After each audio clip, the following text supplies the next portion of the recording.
तिचा पाय तसाही गोळी लागल्यामुळे वीक होता. दीक्षाने तिला जमिनीवर ढकललं. तोपर्यंत रमेश आणि दीपकने मयंकला पकडलं होतं. त्यालाही बराच मार लागला होता. पोटात अन्न पाणी नव्हतं, त्यामुळे जास्त दूर पळू शकले नव्हते दोघे. आता पुढे. दिवी गेला तुझ्यामुळे. नीच, क्रूर, हलकटपणाच्या सगळ्या सीमा पार केल्यात तुम्ही दोघांनी. काय मिळालं तुला एका निरपराध माणसाचा जीव घेऊन? हां, काय मिळालं? देऊ शकशील दक्षला त्याचा भाऊ परत? त्याच्या आईला त्यांचा मुलगा, दिव्याला तिचा भाई, आणि मला देऊ शकशील माझा बेस्टी? खूप रागराग करायचीस ना माझा? आज मी दाखवते रागराग करणं काय असते ते. दीक्षा पूर्ण ताकदीने मनस्वीला मारत होती. ती हातपाय जोडून गयावया करत होती, पण दीक्षाला मात्र तिची दया येत नव्हती. शेवटी असह्य होऊन मनस्वी बेशुद्ध पडली. म्हणू, मयंक जोरात ओरडला. बेशुद्ध पडली आहे ती फक्त, मेली नाही आहे तुझी बहीण. दीक्षाचा रुद्रावतार पाहून तो थरथरायला लागला. तिने पुढे येत त्याचा गळा आवळला. यू नो व्हॉट, तुमच्यासारख्यांना हाल हाल करून मारलं पाहिजे खरं तर, पण तुमच्या घाणेरड्या रक्ताने मला माझे हात भरायचे नाहीत. खूप प्रेम आहे ना तुझं तुझ्या बहिणीवर? मग जाऊन सांग पोलिसांना. तुझ्या बहिणीची अशी अवस्था कुणी केली ते. मला दुःख नाही अजिबात मी जे केलं त्याचं. यासाठी मला जेलमध्ये जरी टाकलं ना तरी मी हसत हसत जाईन.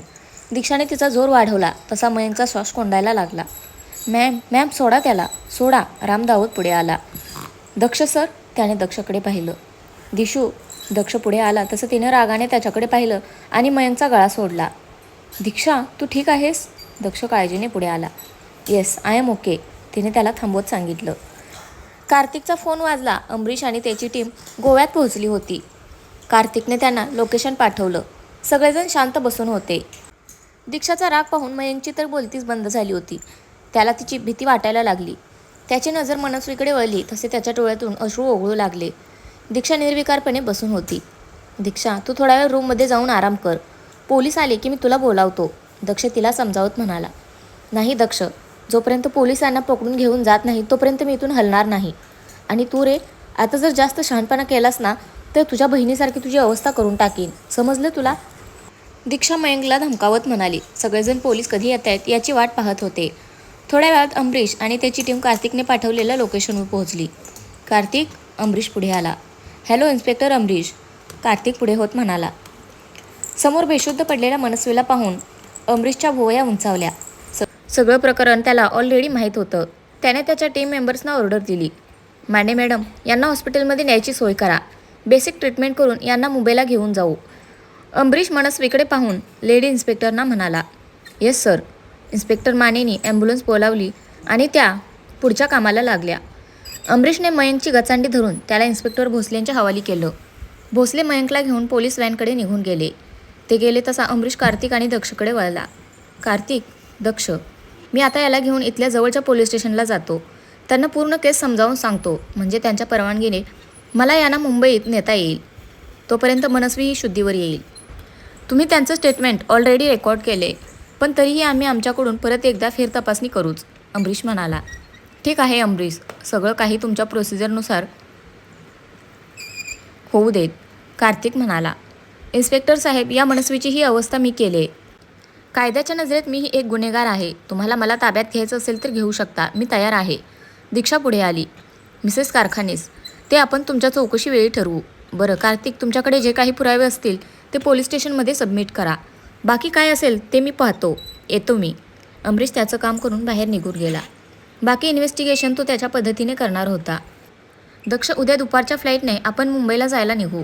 सकाळी अमरीशला एकदा भेटून घेऊ, म्हणजे आपला जायचा मार्ग मोकळा होईल. हो चालेल, दक्ष म्हणाला. एवढ्या मोठ्या लढाईनंतर सगळे शारीरिक आणि मानसिकरित्या थकले होते. गेले कित्येक दिवस त्यांना सुखाची झोप नव्हती. दीक्षा तिच्या रूममध्ये निघून गेली. दक्ष मुद्दाम कार्तिकच्या रूममध्ये गेला. त्याला दीक्षाला डिस्टर्ब करायचं नव्हतं. राम आणि टीम पण खाली असलेल्या रूममध्ये निघून गेले. सकाळी दक्ष, दीक्षा आणि कार्तिकने इन्स्पेक्टर अमरीशची भेट घेतली आणि त्यांच्याकडून परवानगी घेऊन ते मुंबईला जायला निघाले. दिग्विजयच्या सुसाईड मागचं कारण आणि त्याचे दोषी दोन्ही पकडले गेले होते. त्यांना शिक्षाही होईल. दीक्षा, दक्ष आणि कार्तिक गोव्याहून परत यायला निघाले. पूर्ण प्रवासात तिघेही शांतच होते. दीक्षासाठी दिग्विजयचं सत्य डायजेस्ट करणं अजूनही खूपच अवघड होतं. राहून राहून तिच्या डोळ्यासमोर त्याचा चेहरा येत होता आणि मन भरून येत होतं. दक्ष तर सगळीकडूनच अडकला होता. एकीकडे दिग्विजय गेल्याचं दुःख तर एकीकडे दीक्षाला त्रास देण्याचं गिल्ट, अशा दुहेरी पाशात तो अडकला होता. कार्तिकला या दोघांच्या भविष्याची चिंता लागून राहिली होती. तिघेही आपापल्या विचारात मग्न होते. त्यांचं फ्लाईट मुंबईत लँड झालं आणि फॉर्मॅलिटीज कंप्लीट करून तिघेही घरी जायला निघाले. इकडे घरी वातावरण जरासं तापलेलं होतं. अनुराधाबाईंना राहून राहून तिघांची काळजी वाटत होती. दिनेश त्या बाहेर आल्या. अरे पोचले का हे तिघे? कसे रे जीवाला घोर लावतात. आता दक्षची अवस्था पाहिली होतीस ना, काय गरज होती असं जायची? एवढं कसलं काम होतं? स्वतः गेला तो गेला. वर दीक्षा आणि कार्तिकचीही फरफट सोबत. अनुराधा काळजीने म्हणाल्या, काकी नको काळजी करूस, माझं कार्तिकशी बोलणं झाले. ते पोचलेत मुंबईत आणि आत्ताच घरी यायला निघालेत. पोचतीलच थोड्या वेळात. तू बस बरं इकडे, दिनेश म्हणाला. तशा त्या सोफ्यावर बसल्या. 15-20 मिनिटात बाहेर गाडी थांबण्याचा आवाज आला आणि पाठोपाठ दीक्षा, दक्ष आणि कार्तिक आत आले. त्यांना पाहताच अनुराधाबाई उभ्या राहिल्या. त्यांचं दीक्षाकडे लक्ष गेलं. तिचा चेहरा पार उतरला होता.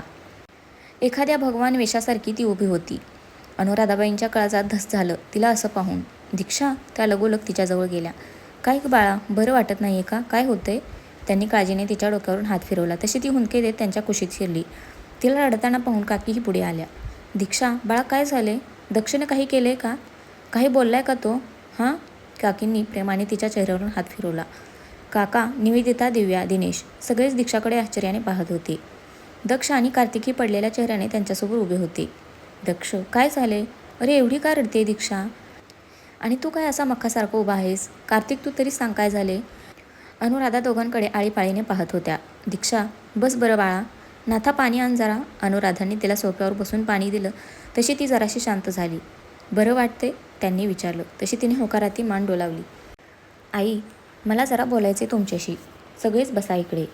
दक्ष गंभीर चेहऱ्याने म्हणाला. तसे सगळेच टेन्शनमध्ये आले. दक्ष, अजून किती सस्पेन्स वाढवणार आहे? सांग आता काय झाले ते. दिनेश म्हणाला. दादा, आम्ही तिघे गोव्याला गेलो होतो आणि ते कामासाठी नाही, तर भाईच्या खऱ्या गुन्हेगारांचा शोध घेण्यासाठी. दक्ष म्हणाला. तसे सगळेच अवाक झाले. खरे गुन्हेगार म्हणजे? अनुराधांनी न कळून विचारलं. आई, मी जे काही सांगणार आहे ते तुमच्यासाठी धक्कादायक असणार आहे, पण शेवटी तेच सत्य आहे, त्यामुळे आपल्याला ते ॲक्सेप्ट करावंच लागणार आहे. भाईने सुसाईड केलं नव्हतं आई. आपला संशय खरा होता. त्याचा खून झाला होता. दक्ष म्हणाला. तसा अनुराधाबाईंनी तोंडावर हात ठेवला. दक्ष? काका काकीही डोळे विस्फारून त्याच्याकडे पाहत होते. हे खरं आहे काका, असं म्हणत दक्षने मनस्वी, मयंक, त्यांचं कारस्थान, त्यांचा प्लॅन, त्यांनी दिग्विजयचा केलेला खून, इथपासून ते गोव्यात त्यांना पकडण्यापर्यंत सारं काही सगळ्यांना सांगितलं. त्याचं बोलणं ऐकून तिकडे बसलेले सगळे सदम्यात गेले होते. अनुराधाबाई रडत त्यांच्याकडे आल्या. दक्ष, माझा दिग्विजय? त्यांनी दक्षला मिठी मारली आणि धाय मोकलून रडायला लागल्या. दिव्याही दिनेशला बिलगून रडत होती. काका काकी, निवेदिता सगळ्यांच्या डोळ्यात पाणी आलं होतं. दक्ष, एवढं सगळं झालं आणि तू मला एका शब्दानेही काही सांगितलं नाहीस का? अनुराधा त्याच्याकडे पाहत म्हणाल्या. आई, तुला किंवा कोणालाच आम्ही काही बोललो नाही, कारण त्यावेळेस आम्हाला फक्त शंका होती. जसजसा या गोष्टीचा पाठपुरावा करत गेली तसतशी ती शंका खात्रीत बदलायला लागली. तुम्हाला काही सांगण्याआधी मला स्वतःला काही गोष्टी जाणून घ्यायच्या होत्या. एकदा विचार केलेला तुम्हाला सांगावं, पण आई, तुझी तब्येत नाजूक होती. मी रिस्क घेऊ शकत नव्हतो गं. भाई गेला, बाबा गेले, आता अजून कुणाला गमवायची माझ्यात खरंच ताकद नाही आहे गं. दक्ष हतबल होत म्हणाला. दक्ष, त्याच्या काकीने पुढे येऊन त्याच्या डोक्यावरून हात फिरवला. दक्षचं दीक्षाकडे लक्ष गेलं. ती निर्विकारपणे त्याच्याकडे पाहत होती. त्याने सगळ्यांकडे एकवार पाहिलं. फक्त एवढंच नाही आहे, मला ॲक्च्युली तुमच्याशी अजूनही काहीतरी बोलायचं आहे. मी दक्ष बोलतच होता की दक्ष, कार्तिकने त्याला अडवलं. दक्षने त्याच्याकडे पाहिलं. तशी त्याने नकारार्थी मान हलवली. मला वाटते तू आणि दीक्षा जरा आराम करा आता. मीही घरी जायला निघतो. मावशी, स्वतःला सांभाळ. मला माहिती जे काही आता तुमच्यासमोर सत्य म्हणून आले ते पचवणं एवढं सोपं नाही आहे, पण आपल्या दिग्विजयाला न्याय मिळाला हे जास्त महत्त्वाचं आहे आपल्यासाठी. कार्तिक सगळ्याकडे पाहत म्हणाला. कार्तिक, बाळा तूही दमलायस, आता जेवून आराम करूनच जा. जेवण तयारच आहे, काकी म्हणाल्या. काकी, कार्तिक, आई सांगतायत तर थांब ना. तसं तूही काही कमी दमला नाही आहेस. तुम्हा तिघांचीच धावपळ झाली आहे, असं तुला कुणीच जाऊ देणार नाही आहे, निवेदिता म्हणाली. तसा कार्तिक निमूटपणे तिकडे थांबला. दीक्षा वर निघून गेली. पाठोपाठ दक्ष आणि कार्तिकही वर निघाले. दक्ष, जरा बोलायचंय. कार्तिक त्याला गेस्ट रूममध्ये घेऊन गेला.